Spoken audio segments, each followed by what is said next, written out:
Update: would I be the a-hole if I stopped supporting my disabled father over his preferential treatment towards my siblings? Original post: I, 26 male, have two sisters, 18 and 23, from the same mom and dad now in their 50s. When I was 16, my parents went through a messy divorce, which resulted in my sisters staying with my mom, and I stayed with my dad. My dad is disabled and has been unable to work due to a long list of medical issues since I was 16. He has kidney failure and is currently on dialysis while waiting for a transplant. This has meant that I have been looking after him in a variety of caretaker ways for a decade now. Throughout this time, his contact with my two sisters has been minimal. He has in the past allowed my eldest sister to claim benefits that she was not entitled to, by claiming to be a carer for my father amongst others. She has at no point in her life provided care for my dad. This caused many fights between my dad and I, as I felt he was allowing her to commit fraud, just so he could feel like he was helping her. I was recently contacted by his doctor who told me that my dad was no longer on the transplant list to receive the kidney transplant he needs. Apparently, his health is now so poor that they don't know for sure if he'll survive general anesthetic for the operation. I was told that a major factor for this was his poor diet, which was exacerbating his existing health issues. Hearing this, my wife and I decided to move back in with my dad to try and get him onto a healthier diet to hopefully prepare his body for the transplant he needs. After we moved in, I was going through his most recent letters when I discovered a letter informing him that my youngest sister had applied for a grant for young carers as a result of caring for him. My dad is lucky to see my sister once a month, let alone the 16 hours a week this grant requires. I confronted him, and he said he was just trying to help her out in any way he could. This again led to a massive fight, as currently me and my wife are the only family members supporting him. My sisters do nothing for him. They are both adults, and yet neither has lifted a single finger once to help him. And yet, here he is again, essentially committing fraud to help them out. We can't help but feel taken for granted and simply unappreciated. We do everything we possibly can for him, sacrifice our time, energy, and money to ensure he has a more comfortable life. But time and again, he chooses to focus his energy on helping my sisters cheat their way to funds and benefits they don't deserve. He's never once asked them to help him, so the burden of responsibility for his care rests entirely on our shoulders. Despite the fact that of the 3 siblings, I am the only one not currently receiving any benefit related to his care. We are now at the point where we are considering pulling all our support, financial and physical, and leaving his care entirely to the 2 women who are actually benefiting from providing it. Would I be the a-hole for withdrawing support from my father? Now for the top comments before reading the update. Not the a-hole. Tell him that if he wants you to continue to help him, then he needs to contact those people from the benefits back and say that he was lying. Yeah, he and them will get in a bunch of grief, but otherwise, then he can contact his daughters for assistance because you don't want to commit fraud, and presumably you got no help from him in that way either. Also, whatever happens to him without you, there is his own fault because he is lying and committing fraud, and the only way to make them not be doing that is if they step up. You have held the torch to be his caregiver for so long, but have gotten nothing out of it. Meanwhile, they got to freeload off of your hard work, so you have every right to revoke your involvement. Good luck, OP, and I hope things get better here on out. I will say that during uni, I did get qualified for a low-income support grant, as my dad was my sole parent supporting me. Mom wanted nothing to do with me, so I did receive that in help. That's about it though. I know that I have no responsibility to help, and that ultimately, I'm only doing this because I love him, but that's what makes the decision all the harder. I've been the only one willing to help, so I really worry for how much long-term damage will be done to his health as a result of pulling support. To be honest, it seems like there is already long-term damage that he has done to himself. His doctors in the past probably have told him what diet he should follow, but he didn't listen to them, and that shouldn't be on you too, correct? I have a dad who is also diabetic and eats sweets and junk food and has to be constantly reminded that he should eat healthier, like by not only the doctors, but my family as well. At one point, the doctor said he has to cut back on the sugar. Otherwise, they may start having to chop off toes. Also, the one getting those caregiver grants should have been you while in uni, and it's obvious the unfair treatment. You may love him, so talk to him and give him those options, but you get to set boundaries, and also should get to have more appreciation than what you are getting currently by the sounds of it. The current boundary we set with him was to tell my youngest sister that he won't assist her in getting the carer support that she applied for unless she actually comes around and helps him. That was yesterday, and he still hasn't spoken with her. If he can't do that, then the balance of support or don't support would definitely shift more towards don't support. Now for the update 4 years later. I remembered this post as my dad's birthday recently passed and thought I might as well give an update, even though no one asked. In January 2023, my father passed away from complete kidney failure. It wasn't a surprise to me. His health had been in decline, and a transplant wasn't going to happen. The rest of the family, though, were shocked. The last time he spoke to anyone, I showed him the 7-week scan of my now 2-year-old son, his first and only grandchild. We'd rushed to get the earliest scan we could, knowing he didn't have much time. My son looked like a seahorse tadpole. He cried when I showed him, and we had a short talk about fatherhood before exhaustion took over. He fell asleep and never woke up. I asked him not to tell anyone, since we were still early and didn't want to jinx it. He said, "I'll take it to the grave," and passed away 3 days later. He kept his word. I think seeing the scan and having that moment made him die happy. As for my sisters, they never changed. I let it go. I knew I couldn't change my dad, and he was on borrowed time. For his birthday that year, we rented a canal boat since he'd always wanted one. He crashed it almost immediately. They gave him less and less consideration, ignoring him completely on what turned out to be his last birthday. No visit, no call, not even a text. He was devastated and reduced contact with them, though he never stopped helping them financially. When they found out he was dying, they rushed to his side and stayed until he passed. But like before, it was too little too late. He was already unconscious. They hadn't shown urgency when he was first admitted, only showing up when I told them he had chosen to end life support. I'd been told the day he was admitted, over 2 weeks earlier, that he might not survive. I believed it. I'd seen him in these situations before, and this time felt different. The rest of the family still thought he would recover and didn't treat him as a priority. Eventually, my dad asked me if he was dying.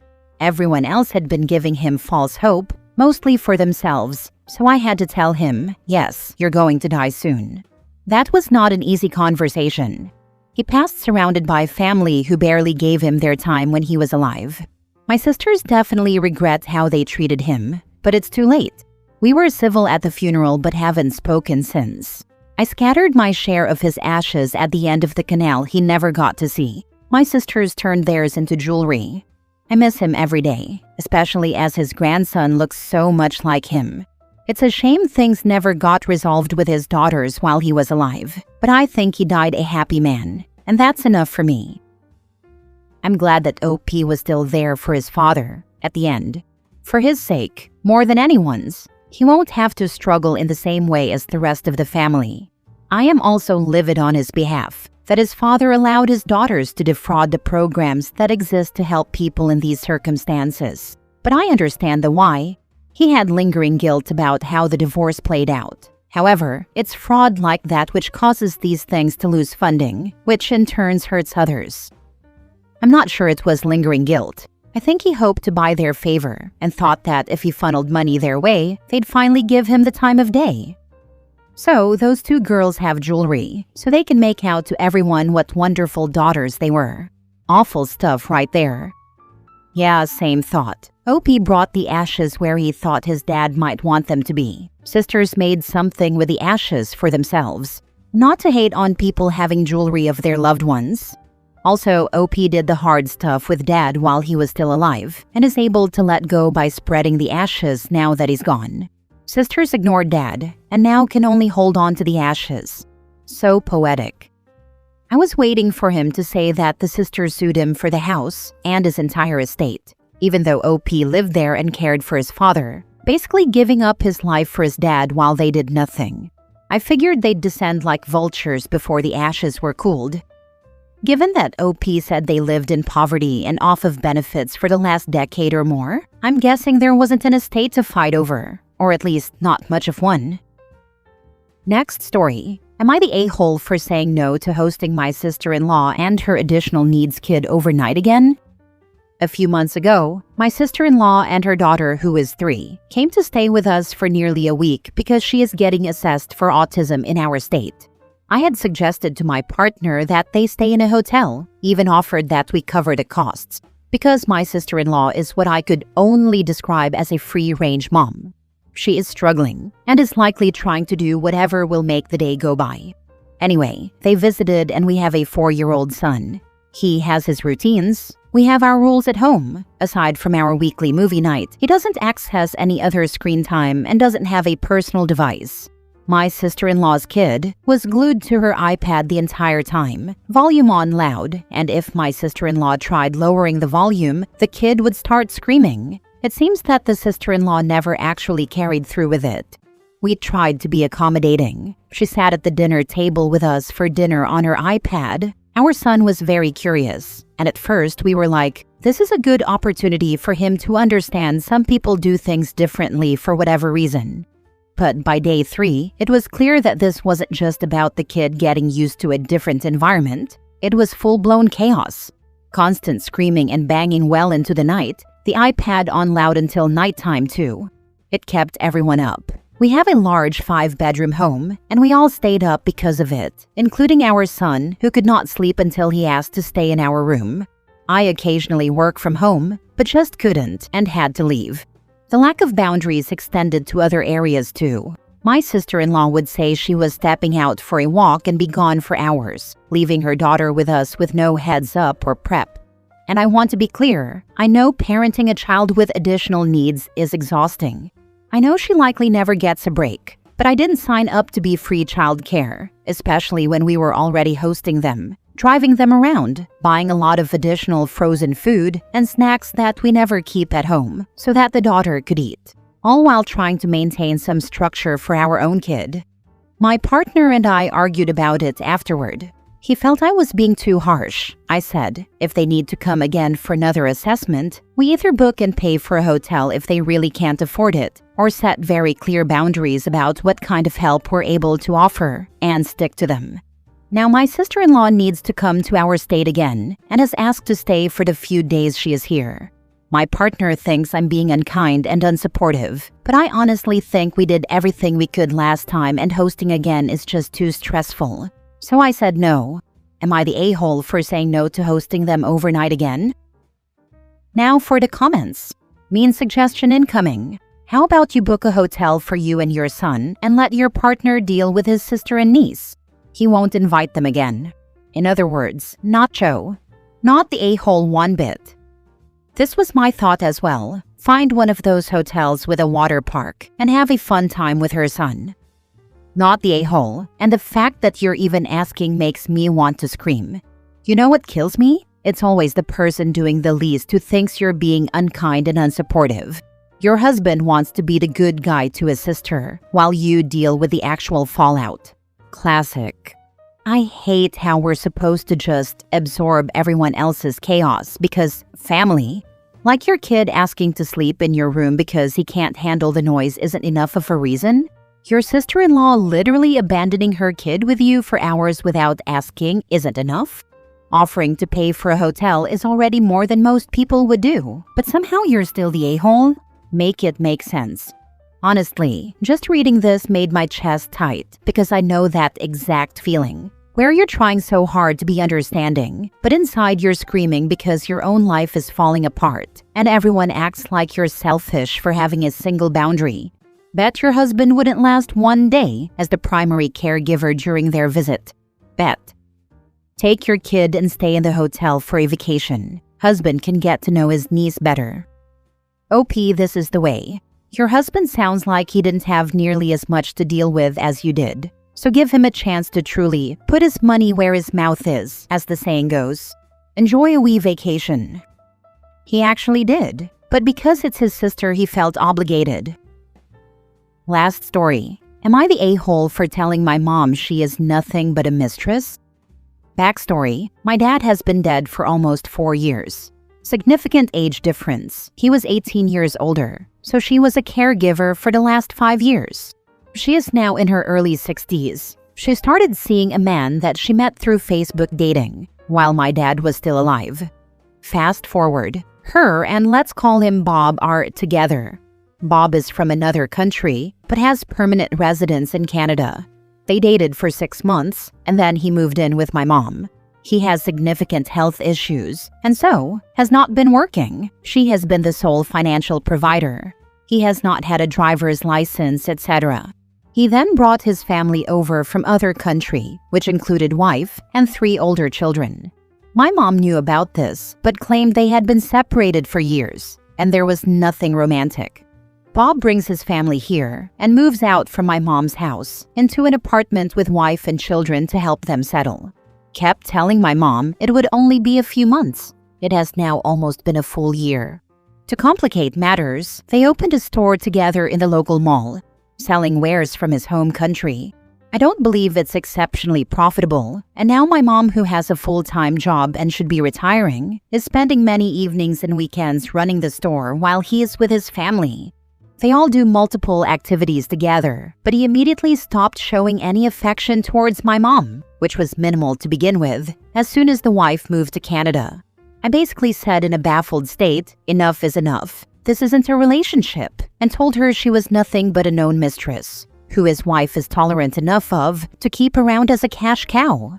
Am I the a-hole? Do I just let it go and let her live in this delusional state? I'm worried it's going to have some serious financial, emotional, and mental consequences. Not the a-hole. Probably not the nicest way to say it, but it does sound like Bob is taking advantage of your mom in what sounds like an in-person variation of a romance scam. Why would you say this nicely? Because when you want someone to listen to you and think about what you have to say, starting the conversation with a direct and quite personal insult may be counterproductive. Not the a-hole. Was your mother groomed by your father? That's a pretty big age gap. No, both second marriages for both of them. She was 30 when they got together. I wouldn't say it was the healthiest of marriages for multiple unrelated reasons, but he was a loving partner and good father. The current partner? Bob is 3 years younger than her, but again, immediately in the caregiver role, both financially and health-wise. He has some serious heart issues, and I wouldn't say is in stable health by any means. I wish your mother would love herself and find someone who appreciates her. She seems like a really loving and caring person. What? She's knowingly banging someone's husband. She also looked after her husband during ill health and seems to genuinely care for those around her, and went on Facebook dating to seek out other men before he even died. People contain multitudes.